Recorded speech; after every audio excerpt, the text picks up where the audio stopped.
What's going on, everybody? Welcome to another edition of Mean Streets, powered by FTN. I'm your host, Chris Meaney. Thanks, as always, for taking the time to hang out late on this Saturday evening or early Sunday morning. You could be watching and listening just before kickoff on Sunday.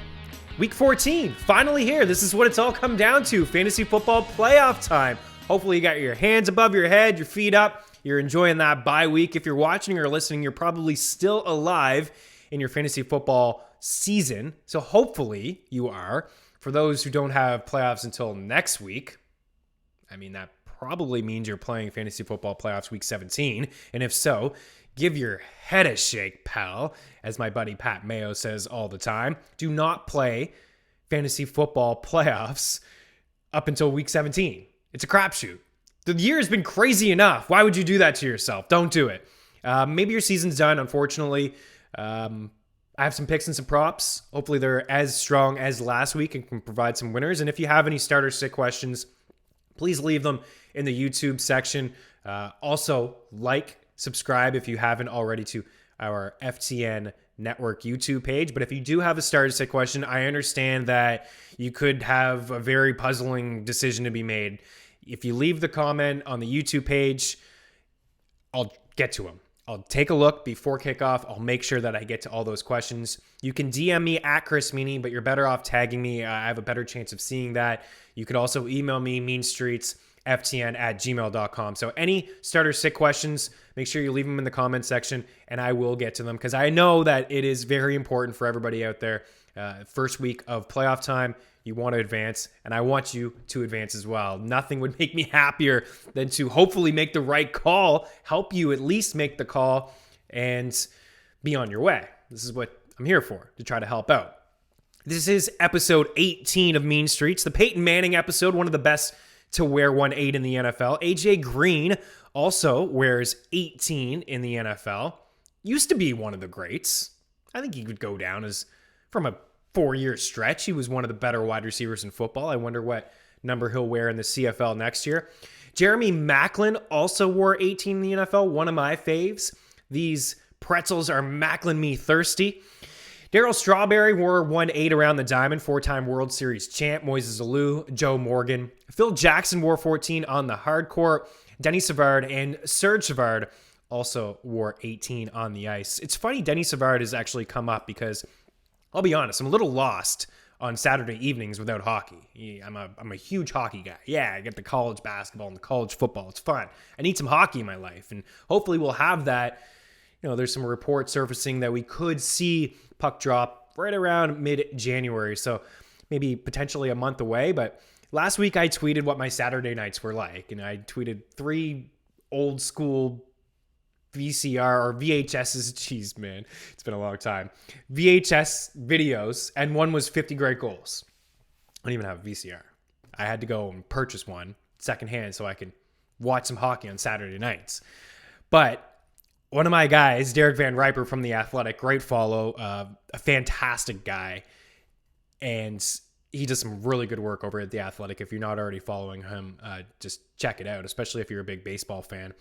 But he had tweeted back at me and said that he broke his parents' VCR from just rewinding the Denny Savard spinoramas. Well, he almost broke it. And I thought it was hilarious that he said that because I did break, well, I blame it on my uncle, my grandparents' VCR from just slamming the rewind button all the time. There was this video or this board game.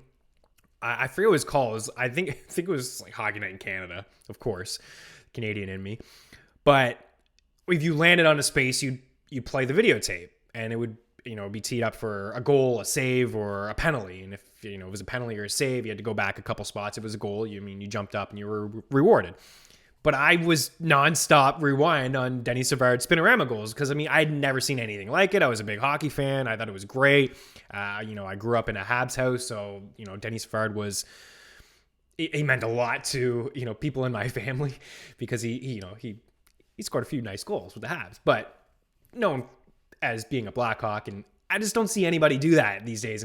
Current Blackhawk Patrick Kane, a little bit of that spinorama. Usually he passes it off, but Denny Savard shout out here on episode 18 of Mean Streets. All right, let's get after it. We're 5 minutes in already. Jeez, wasting all your time. Week 14 of the NFL season Get some picks, some props, a few DFS plays. Going to run through the news, notes, and injuries as well. But just got a couple housekeeping items I wanted to get off the top here. This is the second episode today of Mean Streets. Had a very special episode earlier today. You can check that out on our YouTube page. I brought in Rob Kaufman, who is a two-time DraftKings Millionaire Maker champ. That's right. Not once, but twice. And he's played a lot of DFS. He knows what he's talking about. It's not his everyday job. He's a fitness guy. He owns his own company. But he joined me on the show earlier today just to talk about his win last week. On the 2-game Monday slate, he won $1 million. He left like $6,000 on the table. It's really tough when you're playing DraftKings and FanDuel and you're putting together lineups to leave over 1,000, I find. I always want to upgrade. And he didn't upgrade to any of the 3 Pittsburgh wide receivers that he could have done, that he could have upgraded to. So he joined me on the show to talk about his process and how he goes about putting together his lineup. So if you're new to DFS, go check it out. It's about a 20-25 minute show. He had a couple little sneaky plays for week 14 of the NFL season. I have a couple for you too on this show that we'll get to a little bit later on. But I just wanted to give another shout out to Rob Kaufman. So I thank him for coming on the show and giving us the opportunity. And, he knows what he's doing, right? Galaxy brain to leave $6K off the table. Good for him. I'm not jealous at all. A couple other things. Prize Picks videos coming at you hot and heavy over at our FTN YouTube page. Use the promo code FTN, 100% first deposit match of up to $100. We have free Prize Picks every single day, Monday to Friday. Even dive into it on weekends. College sports, NBA is back now, NHL soon, MLB soon, but NFL picks, and everyone's been red hot with these props and picks. So a free Prize Picks video I recorded today. Check it out on our YouTube page if you're looking for just to have a little bit of extra fun on your Sunday. A few Prize Picks to consider. One more thing. The NBA package. So Friday night was the very first night of NBA DFS and NBA preseason. And I've been telling you guys that the FTN crew is absolutely lit. I mean, I'm not just saying that because I work there. Honestly, I wouldn't just talk up these guys if I didn't think they were good. Our guy, Kwisenberg DFS, this dude is an absolute baller. He won $25K last night. He took it down. He is part of plenty of shows that we're going to be doing over at FTNDaily.com. Preseason streams have already begun, and he did the second one this evening with our guy, Fast Eddie Fear. So it's Fast Eddie Fear on Twitter and Kwisenberg DFS on Twitter. Zach Graham, who I'm going to have on this show next week to do some NBA previews. I cannot wait. $25K he won on Friday night. Unbelievable stuff from him. So we have a bit of a promotion going on at ftndaily.com/pricing. You'll see it, but you see here on the board, NBA preseason daily stream with Fast Eddie Fear and Kwisenberg DFS. Kwisenberg, I just love it. It's great. NBA Platinum, $219. It's the best deal. It's not going to be cheaper than this all year, guaranteed. It expires on Monday, though. So starting Monday, it's $49 per month and $399 for the full season. That's NBA Platinum $249. So you're saving money here if you want to get into NBA DFS. You're going to get NBA preseason, you're going to get NBA regular season, and you're going to get college basketball. And I'm telling you, the college basketball crew also just as good. A lot of screenshots. We had a lot of fun in the Discord chat last night with Kwisenberg's big W. And we also had FTN sub come second and take home some cash as well. So it was a great first day. It's just preseason. I can't wait to dive in myself and start playing some NBA DFS. So check that out. I'm telling you right now, this is a good deal. It expires on Monday. So if you want to get in on it now. Shout out to Zach Graham for the big takedown on night 1 of NBA preseason. Okay, 11 minutes in, let's get to some football, shall we? Week 14 started off with a Mike Breen bang. Cam Akers, 29 carries, 171 rushing yards, the most from a rookie this season. 2 catches for 23 yards. His props, by the way, and I know I don't do a show every day. I will be soon, but I'm telling you, if you don't have a subscription over at ftnbets.com under the NFL umbrella, I don't know what you're waiting for. We were all over his rushing prop at 52.5. We were all over his 4.5 receiving yard prop. Cam Akers is here to stay. And it makes me feel good because I touted this guy all year on this show. And I'll be honest, I've drafted him in 3 or 4 spots, and I only made the playoffs in one of them. When you spend a 4th or a 5th round pick on a guy who really doesn't touch the football until week 13, you're screwed. If you held on this long and you made the playoffs, or you picked him up or you stashed him like we've talked about on this show, if you're feeling really good and comfortable in your playoff spot, you were able to do something like that. If you were fighting for your playoff lives, you weren't able to pick up a guy like Cam Akers. But hopefully you held on and you have Cam Akers and you're going to be able to make a run here. I think he's a borderline top 12 running back the rest of the way. If there wasn't Henderson or Brown in that backfield, I'd have him as a top 5 running back. He's that good. The Rams are that good at running the football. You see how the personnel, they run the 2 tight ends. Robert Woods is a phenomenal blocker. Cooper Kupp is a great blocker as well. I don't know, man. It's frustrating that Sean McVay waited this long, but I mean, he's a smart guy. He knows what the hell he's doing. I'll tell you that. He's one of my favorite coaches in the NFL to listen to. I love the way that he speaks and he breaks down games. Maybe he was just, easing the rookie into a heavy workload here down the stretch. I mean, the Rams are going to be a playoff team, and they're going to need Cam Akers, and he's the most talented running back on that team. We've been talking about that for weeks, and that's why it's so frustrating. I wonder if, for those who had the first pick in dynasty leagues, like rookie onlys, and everyone was like Clyde Edwards-Helaire 101, Clyde Edwards-Helaire 101. Myself, I'll admit, I was Clyde Edwards-Helaire 101, but I just wonder if, and I don't want to overrate anything, and it's just been 2 good games, but I wonder if he would be 101 right now. If a rookie draft started right now, knowing that Damian Williams is going to be back next year, and Damian Williams is whatever, he's going to be back. And Clyde Edwards-Helaire looks good. He's not touching the ball all that much, which is a little frustrating. Last week was awful. It wasn't on him. I mean, Andy Reid labeled him active, and he didn't touch the field. So it was a big blow. He is going to play this week, and he'll be hard to trust, but I think he's a top 20 running back this week. But the one comment that pissed me off is how he would be like Brian Westbrook. When you hear things like that, everyone just goes nuts. I mean, Brian Westbrook was a stud under Andy Reid in Philadelphia, a Hall of Fame running back, an absolute stud. He's got a long way to go if he wants to be like Brian Westbrook. I'm still waiting to see it. News, notes, and injuries. Let's get into it. Myles Gaskin, the biggest news of the week. This just came down hours ago. I had him as a prop. I had his over receiving yards. I had his over catches. I mean, if you bet that early, you get the void. He's not going to play. But this is a big blow in just terms of fantasy land. We just got him back last week, and he got a ton of work. And I liked him this week against KC. He's out.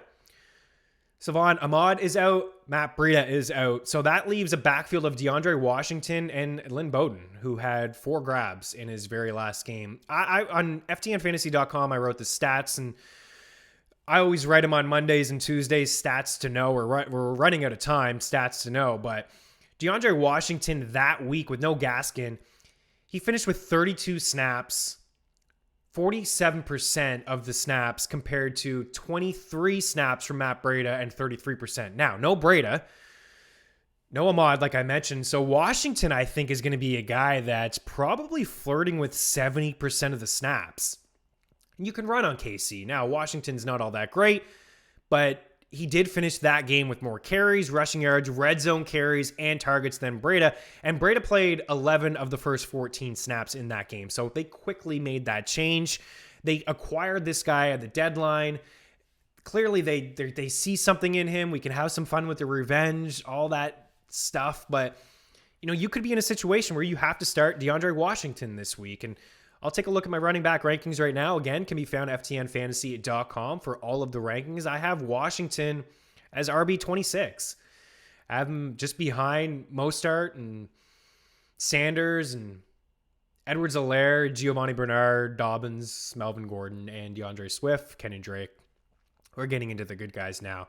I have him just ahead of J.D. McKissick, Kareem Hunt, Duke Johnson, Nyheim Hines, Devin Singletary, and Peyton Barber, who, by the way, I have to start.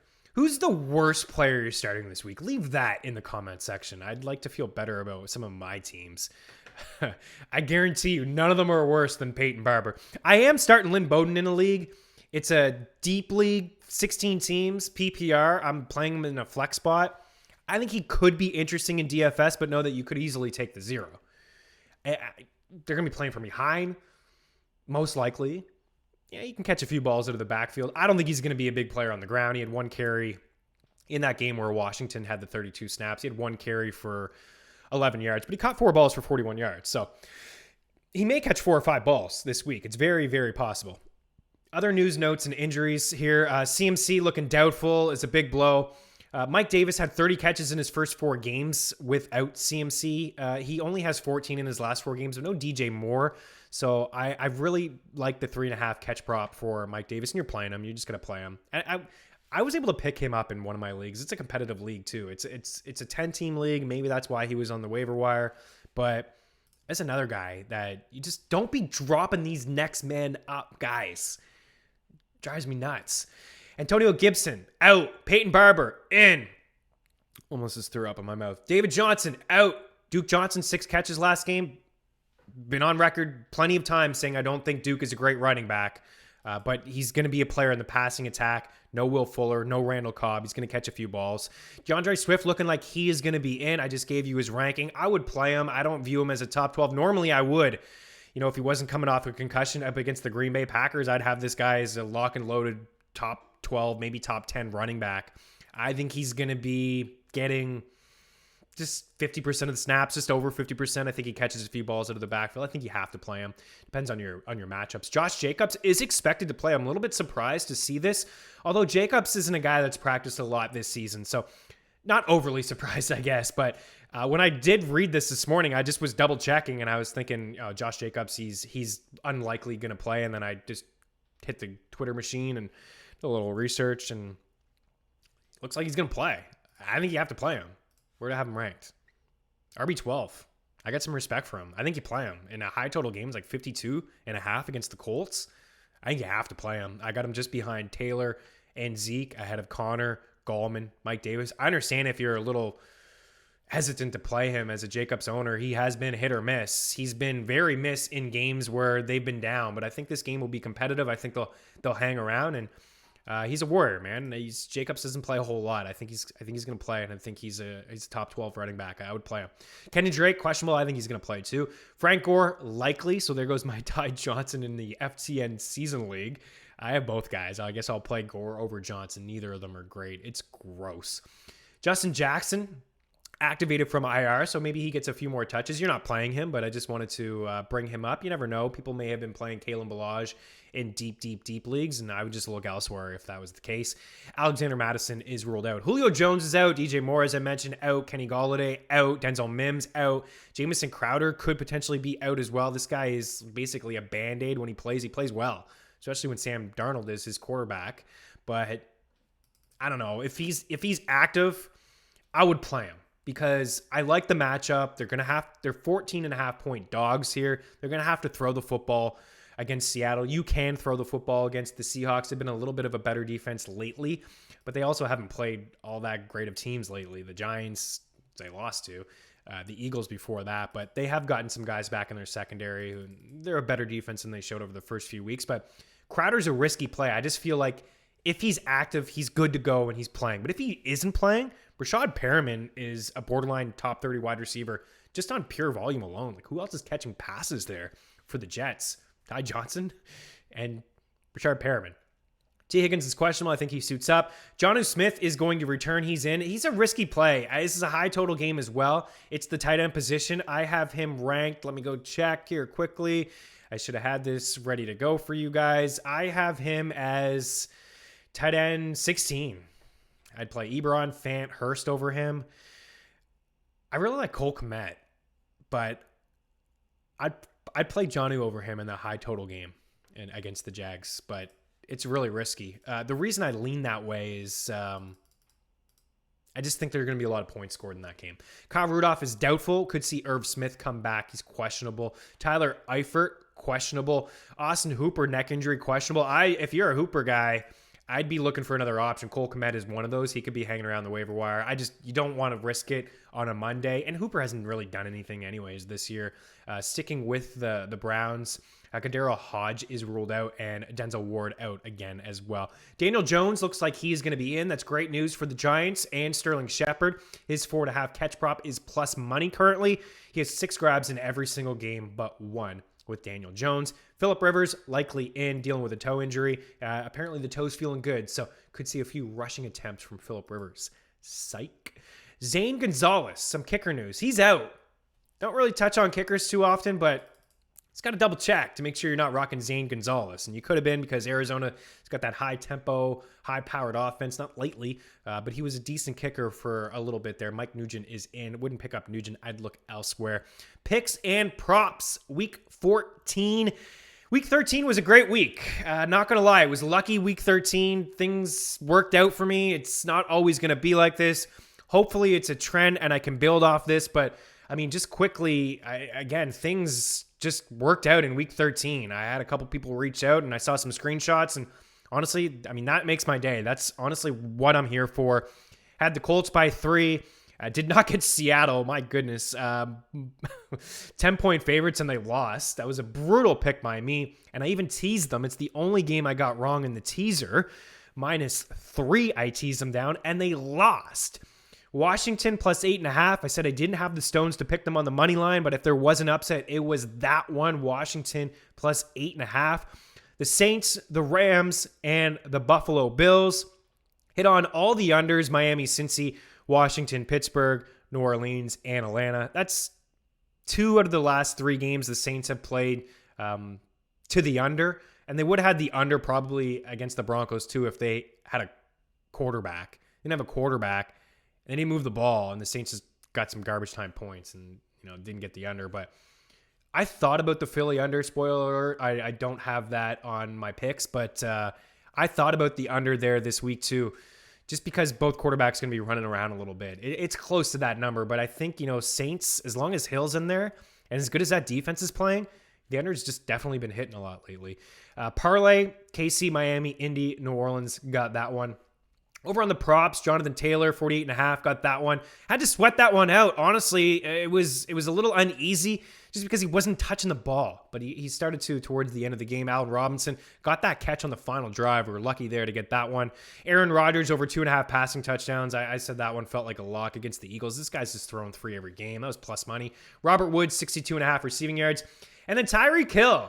Felt like it was a little burn there. And, I had enough luck going my way where I couldn't get it all. So Tyreek Hill over 73.5 receiving yards. He had a touchdown. He didn't know that he had it, and they kicked it away before they could review it and see it. If they threw the challenge, they would have saw that he had a touchdown. He would have had the over there. And there was another a hold. I think it was a Bush League call. I thought the call was weak, and I'm not just saying that because I had the over, but a decent week. It's forgotten about. Let's move on and let's try to get some winners for you this week. So we'll start with the props, and a couple guys here that I used last week. I'm going right back to them. Jonathan Taylor, 52.5 rushing yards, only up 4 more yards from last week. I'm all in on Jonathan Taylor this week, guys. 2.5 catches is plus money for him.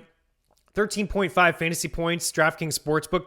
That's the prop. I take the over there as well. My guy, Elliot Chris, who is the co-host of To The Window. It is one of the best shows I've ever watched. It is full of amazing information. All 3 of those guys have been crushing it over at ftnbets.com.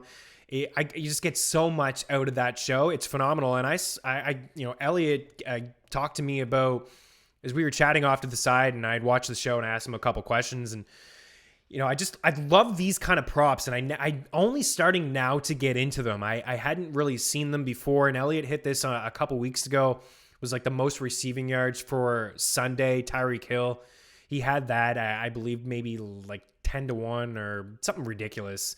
And then he had Patrick Mahomes, most passing yards. Jonathan Taylor to lead Sunday only in rushing yards is 70-1. 70-1. That's crazy. I had to take a double take. 70-1? Are you kidding me? That's awesome. To the window. Watch the show. But all in on Jonathan Taylor here, over 52.5. Like I said, this is only up 4 yards than last week. Ty Johnson, Josh Adams for the Jets combined for 178 rushing yards against Las Vegas last week. They can't stop anybody, including the run game. Allen Robinson, I'll just always take this over 5.5. I just get in on it every time. The Texans have 7 defensive players on IR. Their best corner, Bradley Roby, is suspended for the season. That leaves Vernon Hargreaves to guard Allen Robinson. He has a 75% catch rate using our wide receiver cornerback matchup tool. And as you use that tool, you will see Allen Robinson has the second best matchup going this week, over 5.5. Trubisky's been leaning on him. TJ Hawkinson, I've had TJ Hawkinson on a few props this week. I like him. I keep hammering the over 4.5 catches, and I just get it. I sweat it out. I think the yardage is a better play here. Over the last 3 games, he's averaging 7.3 targets, 5.3 catches, and 80.3 receiving yards. This is a tougher spot, of course, but, I think that Jair Alexander will be on Marvin Jones, and, Stafford's just been chucking so much. I think Swift coming back this week helps him a little bit in the run game. This is a high total, 55.5 the last time I checked.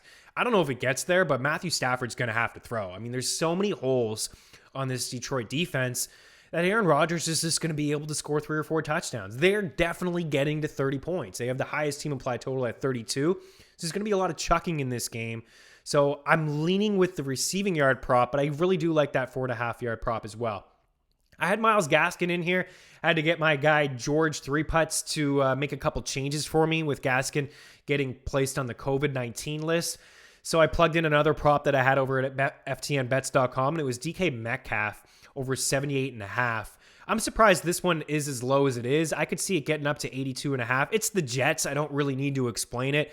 They just can't play defense. I would assume that they'll, I've said this multiple times. There's some truth to this. I don't have any stats to back it up. But when a coach is fired or a defensive coach, sometimes the team just comes together. And after that loss to the Raiders, they blitzed and they got beat over the top twice. I mean, the Aguilar is wide open and it was a ball thrown too far from Carr. And then he hit Ruggs on the final play there. And this Jets team is just an absolute mess. And, maybe they'll pick it up a little bit on defense with, Greg Williams being fired, but they just don't have the personnel to stop DK Metcalf. So I'm going to take that over 78.5. This guy only needs 1-2 catches to get there. So I'm in on DK Metcalf over 78.5. And I'd consider maybe some touchdown props on him as well.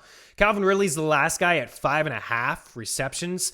This one, when I got it, was minus 110. I would bet it all the way up to minus 150. I wouldn't go any further than that. You could maybe get cute if you want. You can get an alternate line potentially. Whatever books you look at, maybe over 6.5 could be plus money.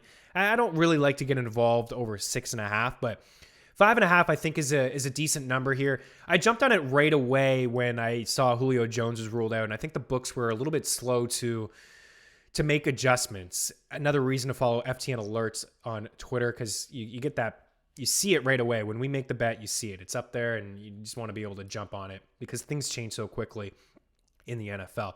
So using our split tool over at FTNFantasy.com, you will see that in games without Julio Jones, it's only been 4 of them, believe it or not. Julio Jones seems to be questionable every single week, but since 2018, there's only been 4 of them, and his receiving yards have gone from 61 per game to 96, so 35 more. Receptions have gone from 4 to 6.7, so we would get that prop according to the average. His targets have gone from 6 to 10.5. His DraftKings points have gone from 15 to 19, and his FanDuel points have gone from 12 to 14. So pluses across the board, besides the touchdowns. The receiving touchdowns have gone down, and it makes sense that he would get more targets and, maybe he'd get some double teams in there or whatnot. So Calvin Ridley is an interesting guy moving forward in dynasty leagues without Julio because he garners a lot of attention, but I like this prop if you can get it at minus 150. Over to the picks. I'm not going to lie. I actually struggled with a couple of these picks, mostly on the money line. The Chiefs minus 7 I like. I think this is going to be a very tight game. As you see, I have the under there. I honestly think I'll sweat this one out. I think the play is to tease it. As you see, I'm jumping all over here with the picks, but the board is up, and if you're listening, audio style, my apologies. But the teaser I have here, I just feel like KC, New Orleans, Tennessee, Green Bay. I feel like they're all in really good spots, but they're hovering around that touchdown mark. And I like teasers. Say what you want about them. I don't know if I've given you guys a winner yet, but I have this 6.5 point teaser with Seattle teased down to -7. The Saints just to win. The Chiefs just to win. The Packers to win by a point. You could just roll with those 4 right there, and I feel great about it. I get a little greedy when I come in here with 6 and 7 game teasers. I think that's why I haven't won any. And last week getting the one wrong in Seattle. You could get away from the totals. But I teased down Tennessee, Jacksonville to 46, and I teased down Minnesota and Tampa Bay to 46.5. I like the over in both of those spots. But if you want a safer play, get rid of the totals, roll with Seattle, New Orleans, KC, and Green Bay. I think Miami can hang around. I think their defense is good enough. Brian Flores from the Patriots staff knows Patrick Mahomes well, was on the Pats when they went into KC and beat them en route to the Super Bowl. The defense has played great all year. The corners are solid. They can generate some pressure. They make things tough for the quarterbacks. But as I said multiple times, anytime that I can take the Chiefs just to win by a touchdown, I'm going to do it. I'm going to do it. It's Patrick Mahomes, Travis Kelce, and who's the other guy? Oh, yeah, Tyreek Hill. All these guys are unreal. It can't be stopped. So until they get stopped, I'm going to take them. But I will say this. Why teasing is maybe a good play here, even though I'm giving you the -7. The Dolphins have played teams tight, and the Chiefs have played a lot of one-score games recently. So I think this game will actually be a lot closer than people expect, but I just don't feel like Miami does a whole lot. Like, are they scoring 20 points? Are they scoring much more than 20 points with Tua under center? Don't trust him to throw the ball. I know he threw 39 passes last week, was the most he's thrown all season. I just don't trust it. If KC gets to 30, it's over. Game's over. Get the spread. Green Bay, -7.5. I believe this one could jump up. I saw in some spots 8, 8.5, but using our free prop shop parlay calculator, you can get the best odds possible. You can still get Green Bay -7.5. I think they win by 10 points. I don't think it matters. I just don't feel like Detroit can do enough to keep up. Maybe a garbage time where it's not a 10-point win, but I feel good about Green Bay 7.5. Colts to win by a field goal. This is going to be a tough game. I think Vegas bounces back. There was a big win from them last week. I think they play up to their competition. They beat KC. They almost beat them a second time. They beat the Saints. They hung around for most of the game against the Bucs. And then they lose to the Falcons, and then they really should have lost to the Jets last week. But my biggest thing here with the Colts is they can really generate some pressure. They can get after the quarterback. The offensive line, I think, has some issues right now in Vegas, Las Vegas, the Vegas Golden Knights, the Las Vegas Raiders. But I just feel like you're going to be able to generate some pressure, and Carr hasn't been all that accurate. He's been making some mistakes and turning the ball over. This is a big game for both teams. It's going to be a very entertaining game to watch. And as you see, I have the over there. Las Vegas, they just can't seem to stop anybody right now. Through the air, on the ground. It's the same old defense. I like what Mayock and Gruden have done through the draft over the past couple of years, but it's the same leaky defense, and that's going to be their issue. Why I don't think that they make the playoffs, but this is a big step for them to make the playoffs if they can win this game, and they got Miami in a couple weeks too. So they're not out of it. That was a big W for them last week, but I think overall the Colts are the better team. Over on the money line, I got the Bills, Giants, and Cowboys. I got 2 NFC East teams. That's probably why I feel so uneasy about the money line picks, but I like the Giants. They're playing really good defense. They really are playing good defense. Got to give a lot of credit to Joe Judge. Get Jones back, and Arizona they've been spiraling over the past couple weeks. Kyler Murray is not healthy. He's not running the football. It's very clear when you watch them play. That's why Kenyon Drake leads the league in red zone carries and goal line carries since week 11, and Kyler Murray only has 2 carries inside the 5. In the first 8 weeks of the season, it was all Kyler stealing all the goal line touches. He was running it in. He's not running right now. He's dumping it off to Drake, who has more targets, more catches in the last 3 weeks than he did in his first 8 games of the season. So it's writing on the wall. It's a close game. I'm surprised, honestly, that the Giants aren't favored. They're home dogs. I'm going to jump on that. I think they win in a tight one. The Cowboys, why would I pick the Dallas Cowboys? Honestly, I usually stay away from 2 garbage teams, but they're better than the Bengals And this is all narrative for me. I'm honestly having some fun with this one. Andy Dalton against his former squad. I think he does enough to get it done, and they beat the Cincinnati Bengals. If it was Joe Burrow on the other side, I would just completely stay away from this game. This is not for everybody. You don't have to bet just for the sake of betting moneyline picks. I just didn't want to come in here with like KC moneyline, Saints moneyline, Titans, Green Bay, Tampa Bay moneyline. There's no real odds this week. There's a couple coin flip games between the Browns and the Ravens and the Broncos and the Panthers, and this is another one, Cowboys and Bengals and Giants and Zona. So I'm going Giants, I'm going Cowboys, and I think Buffalo is the better team right now than Pittsburgh. I think that Mike Tomlin can get his team going and they can figure things out, but a lot has just happened with this team over the past couple weeks. I mean, this is their third game in 12 days. Third game in 12 days. They probably had more games than practices over the past 12 days. They've had games pushed back. COVID has run through the NFL and through their team. The Bills are just a better football team right now. My one fear, man, that Steelers team can generate some pressure. They can get after you. And the Buffalo offensive line is not fantastic. And when you pressure Josh Allen, he makes mistakes. But I'd like the defense where it's going lately in Buffalo. And I think they'll be able to get those underneath throws with Cole Beasley. I think he's in for another solid game. Give me the Bills, who actually opened up as home dogs, and now they're favored by 2.5, depending on where you look. And the final game that I didn't talk about, the over Tennessee and Jacksonville, 52.5. I think there's a lot of points. Both of these defenses stink. They're both awful. They're both in the top 7 in passing yards allowed per game. They're both in the top 10 in touchdowns allowed per game. Fantasy points to quarterbacks, wide receivers, you name it, all of them. Explosive plays. They're not good defensively. And Mike Glennon has taken the second most deep shots over the past couple weeks. So he could push the pace. It hasn't been great, but he can push the pace and maybe he can score some points and get that number. 52.5. Colts, Las Vegas, over 51. KC, Miami, under 50.5. All right, so those are the picks. Those are the props. As you see there, the parlay, KC, New Orleans, Tennessee, Green Bay, Tampa. I usually come in here with 4 out of that 5th for just a little bit more juice, plus 275. And then the 6.5 point teaser, plus 500. But like I said, you want to maybe scale back on the 2 overs, but I like them, or I wouldn't have given them to you.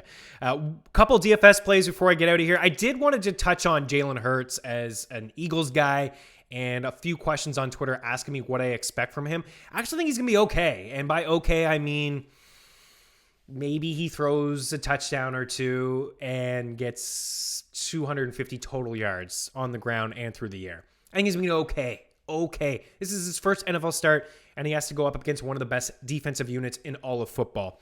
But from his game last week, 109 yards. He did throw the pick. He was sacked 3 times, just like Carson Wentz. The sacks are going to happen. The offensive line, I mean, it's not all on Carson Wentz. I think that this is the right call to make the switch at quarterback. I think Doug Peterson probably would have done it a lot earlier. He got, approval from higher ups. Jeffrey Lurie, make the switch if you need to. He made the switch. Beautiful throw on the touchdown pass to Greg Ward, who he targeted the most, by the way, in his 12 attempts. But Greg Ward had the touchdown pass. It was a nice throw. I look at Carson Wentz. He's only completed 1 pass of at least 30 yards to a wide receiver in his last 5 games. One pass. 1 30-yard pass to a wide receiver in his last 5 games. Jalen Hurts completed 2 passes of at least 30 yards to a wide receiver in 3 drives last week. 3 drives. He hit Jalen Reagor for a 30-yard grab, and he hit Greg Ward in the end zone on a 4th and 18, and he was on the run. He made a nice throw. The change is needed, where I think he'll be a decent fantasy quarterback, and I have him ranked as QB 16. I'm not suggesting anyone to play him. I think in Superflex leagues you can play him. In DFS, I mean, you have to be putting in 20-plus lineups to consider him. I would play him with Greg Ward or Dallas Goedert. He ran the ball 5 times for 29 yards. He had 85 yards on 11 attempts before that, 5 yards per attempt, when teams knew that he was going to run, right? Every time he came in, he was running. He wasn't throwing. He only completed 3 passes through his first 9 games. But When he came in, teams knew. They stacked the box, and he still had success running the football. He can run, and he likes to run. So 11 different offensive line combinations are not going to help him. The play calling has been brutal. Miles Sanders hasn't been great either, and I'd be hesitant to start him as well. I have him as RB23, and that's just because I do feel like they'll get him involved a little bit with some RPOs, but my one fear is Hurts is going to run a lot, so take some rushes away from Miles Sanders, and he's probably going to call his own number in the red zone if they do get down there, and I think they will. I think they'll compete.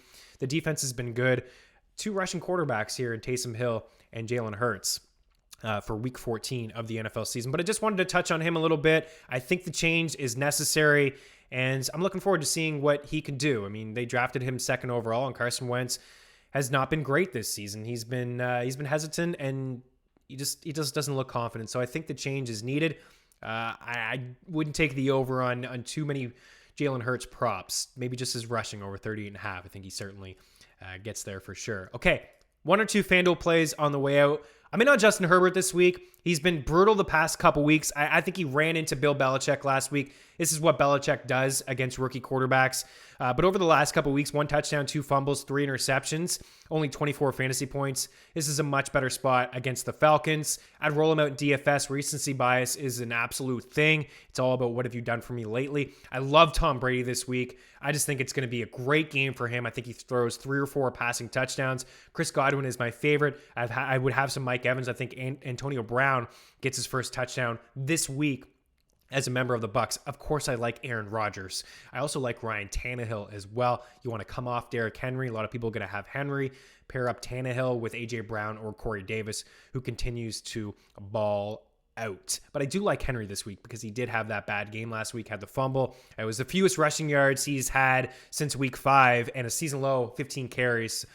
Again, recency bias. I like the Titans all over the place. I just think you should mix and match some of those pieces. They have the 2nd highest team implied total, playing in the 2nd highest game total of the week. Like Montgomery again this week. I liked him last week. Know that he'll be chalky, but if you're a cash game player, you're just new to DFS, you're playing head-to-head contests, smaller double-up contests. Henry is a guy that he gets about 70 to 80% of the snaps every single week, 36 targets, 30 catches, ranked 3rd among backs over the last few weeks. His past 8 games, he's had 42 targets. He's the goal line back there. Houston has allowed the 2nd most fantasy points to backs, the 2nd most yards per attempt, and the 2nd most rushing yards per game. And Montgomery has just taken advantage of soft opponents over the past couple weeks. Over 50 fantasy points over his last 2 weeks. This is another nice spot for him. He's priced very cheap, especially over on FanDuel. I like the price tag at 6.6. Giovanni Bernard, don't be afraid to get in on Gio. He's been brutal over the past few weeks as well. Just somebody who, I got it written down here. Come on. 7.5 fantasy points or fewer in 4 straight games. Who's playing Gio? Only the people that have watched the Dallas Cowboys play defense this week. Those are the people who are playing Giovanni Bernard. Devontae Adams, just play him if you can get him in. Him and Rodgers have just been automatics all year long. Like Tyler Lockett this week, because another guy who has just been very quiet. Lockett has only scored double-digit fantasy points in 3 of his past 10 games. Very boomer bust. The 2 games that he has scored double-digit fantasy points this season, before that brutal stretch, 32 and 45. So it's very boomer bust. He'll be lined up against Arthur Mallett this week, a 71% catch rate. So he checks out pretty well over in the wide receiver cornerback matchup tool. I actually like Michael Gallup. I think Dalton Gallup, I think that's a sneaky little stack. I know a lot of people may go to Zeke. I think that's a bit of a mistake. I'd have maybe Zeke in 1 or 2 lineups, but Dalton to Gallup, I think that Amari Cooper has the toughest matchup against the secondary against William Jackson. So that's a tough spot for him. And Gallup he actually leads Dallas in targets, air yards, and ADOT over his last 3 games, had the touchdown last week. A tight end sleeper for you. I mentioned him earlier, but Cole Kmet. Kmet, career high 7 targets last week, 5 catches, scored a touchdown. This is a dart throw. He's very, very cheap. I think he's 2.8 or 2.9 on DraftKings. There's a change here in the guard and among tight ends. I mean, Chicago seems to have 1,000 of them, but Jimmy Graham has a 0 in 2 of his past 3 games. Kmet has been running more routes and getting more targets than Jimmy Graham over the past couple weeks. DSTs, I rank them like this: Seattle, Saints, Washington, Baltimore, San Fran, Carolina, and KC. Good luck, Week 14. Any questions, please leave them in the YouTube section. Reach out at Chris Meaney. I hope you advance, and I hope I have some winners for you this week as well. We'll catch you soon. Good luck. Cheers.